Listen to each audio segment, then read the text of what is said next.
بسم الله الرحمن الرحيم والصلاة والسلام على سيدنا محمد. ازيكم يا حبايب قلبي؟ عاملين ايه؟ يا رب تكونوا سعداء كده، وسعادة الدنيا كلها ما بين ايديكم وحواليكم يا رب، وتنصروا الاسلام والمسلمين، ويا رب كده تزيح الغمة عن اخواتنا في فلسطين، اللهم امين يا رب العالمين. بصوا بقى، فكرة الغدا بتاعي النهاردة هتكون سهلة وسريعة وبسيطة وعلى قد الإيد. هنعمل حبة مكرونة كده بس بطريقة جديدة وتكات جديدة هنشوفها مع بعض. وهنعمل البانيه برضه هنغير فيه وهنعمله بتكات جديدة عن اللي احنا كنا متعودين عليها زي زمان. تابعوا معايا الفيديو وشوفوا الطريقة وشوفوا الخطوات، وبإذن الله هيعجبكم التجديد اللي احنا عملناه النهاردة في الأكلة بتاعتنا. بس قبل ما ننزل كده بالطريقة ونشوف المقادير بتاعتنا، فضلا وليس أمرا، يا ريت اللي ما اشتركش في القناة يشترك، ولو انت أول مرة تشوفيني يا ريت تدعميني كده بلايك واشتراك للقناة، وجزاكم الله كل خير. هنبدأ بقى الفيديو بتاع النهاردة. طبعا يا جماعة أنا كنت بصور لكم الخلطة بتاعة البانيه، فلقيت التليفون أنا مش دايسة على إني أسجل. فانا هعيد لكم بقى المقادير: نص كوبايه من الدقيق والخلطه يا جماعه حسب كميه البانيه. انا هنا عامله كميه بسيطه، خدت لها نص كوبايه من الدقيق ومعاهم كمان توم باودر وبصل باودر. كل مع يعني التوم البودر والبصل كل واحد منهم ربع معلقه صغيره. وهننزل كمان بربع معلقه من الكركم، ومعايا نص معلقه من الصلصه، وملح وفلفل. هنقلب كل الكلام ده مع بعضه وتديني السمك اللي انتوا شايفينه ده. البانيه بقى كمية البانيه قدامكم اهي، انا مقطعاها بالحجم ده. لو انت حابه ان انت ترققيه عن كده تجيبي كيس بلاستيك تفتحيه، تحطي الطبقه، تحطي اسفه، تحطي قطعه البانيه، وتبتدي ان انت بالمدق بتاع البانيه تبططيها شويه عن كده. انا عملتها زي ما انتوا شايفين كده، يعني دقيتها بالمدق بتاع البانيه شوية وخليتها بالسمك ده، عشان ان هي برضو تبقى اما تيجي تنقلي معاكي في الزيت وكده تستوي بسرعة، عما هي تبقى سمكها يكون سميك شوية. الخلطة بقى وقلناها، تعالوا نشوف الخطوة اللي بعدها. طبعا انا بس في حاجة انا كنت عايزة اقولها لكم.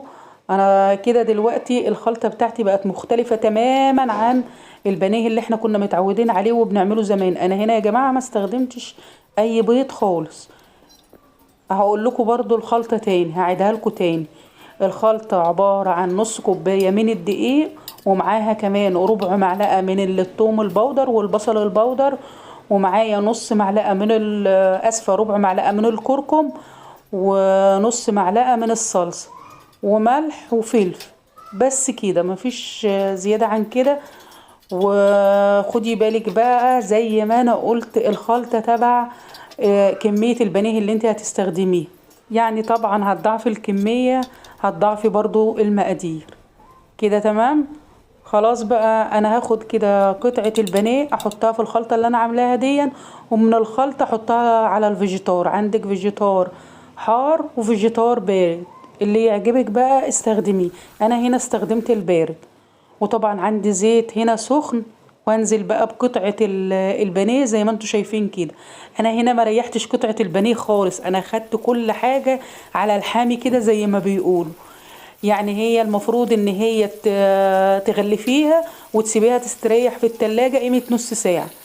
انا زي ما انتوا شايفين عملتها قدامكم وقالتها برضو قدامكم، عشان انا عايزة اوريكم حاجة: ولا الكفر نزل في قلب الزيت ولا فك ولا اي حاجة.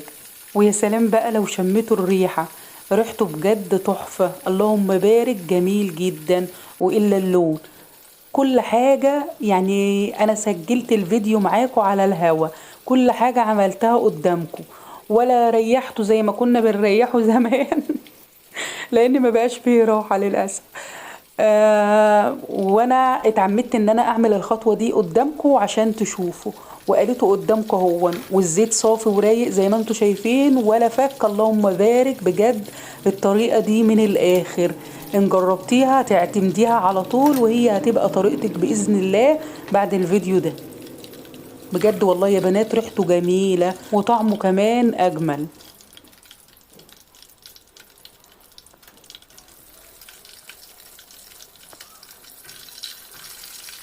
بصوا بقى، اظن مفيش حاجة احلى ولا اجمل من كده.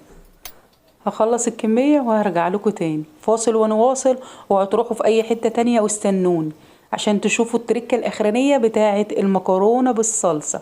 هعمل لكم حبة مكرونة انسوا بقى، الطعم هيكون روعة. اول حاجة طبعا انا حطيت حلة هنا على النار وانا بقلي البانيه، كنت حاطة الحلة على النار عشان ان هي تغلي، ونزلنا كده بحبة ملح ومعلقتين من الزيت، وغطي عليها بقى تغلي 5 دقايق واطفي النار عليه. تعالوا بينا بقى نعمل الصلصة مع بعض. انا عملت لكم قوام كده طبق على السريع. هنزل هنا بمعلقتين سمنة اسفة او معلقة زي ما تحبي بقى، او حسب الكمية برضو بتاعتك. انا هنا نزلت بمعلقة كبيرة من السمنة ومعاها حبة زيت صغننين. وهنا كنت عندي بقى صلصة انا عاملاها صلصة بس جميلة جدا، طريقتها جميلة. انا عاملاها مشوية مع برضو توم مشوي وضرباه في الخلاط. هبقى انزل لكم الطريقة بتاعتها. طبعا بعد ما التومية كده طلعت الريحة بتاعتها، نزلت هنا بالمكرونة بتاعتي كانت اتسلقت، فنزلت هنا بالمكرونة قلبتها بقى كده تقلبتين. وطبعا المكرونة بتاعتي خدت توم باودر وبصل باودر، وظبطي بقى ملحك كده وقلبيها. اللون على فكرة كان غامق سنة عن كده.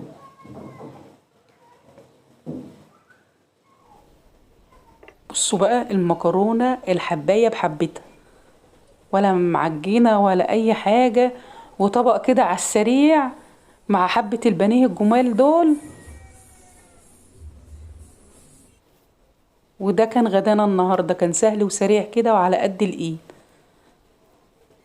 غيرنا من طريقة المكرونة وغيرنا من طريقتنا في البانيه، ونزلنا كده بلمسة صغيرة اللي هي ايه حبة الخضر اللي احنا نزلنا بيهم دول. وداعا بقى للبيض، وداعا الطريقة الاولانية للبانيه. اعملي بقى البانيه بالطريقة دي هتعجبك جدا. بصوا بقى المكرونة دي عايزة لها لمسة بسيطة، حبة فلفل احمر كده هخرطهم وهرجع لكم تاني. بصوا نزلنا بقى بالحبة الفلفل الجمال دول، زود الطبق جمايل. اتمنى ان انتوا تعملوا المكرونة بالطريقة بتاعتي، وتعملوا البانيه بالخلطة اللي انا ذكرتها لكم النهاردة في الفيديو. بجد بجد مش هتنسوا طعمها ابدا. يلا بقى ما تنسوناش بدعوة حلوة واشتراك للقناة، دعمكم بيفرق معايا جدا. اتمنى تشتركوا في قناتي ايمي والعائلة، ولايك واشتراك وكومنتي. احلى متابعين واحلى مشاهدين قناة ايمي والعائلة. قبل ما نمشي كده هقطع لكم حتة من البانيه واوريكم قد ايه الجمال وقد ايه الكفر ماسك عليها، ولا فك ولا اي حاجة، وانتوا شايفين قدامكم. هسيبكم بقى لان الفيديو بتاعي انتهى. هسيبكم بخير والقاكم بخير في الفيديو القادم باذن الله.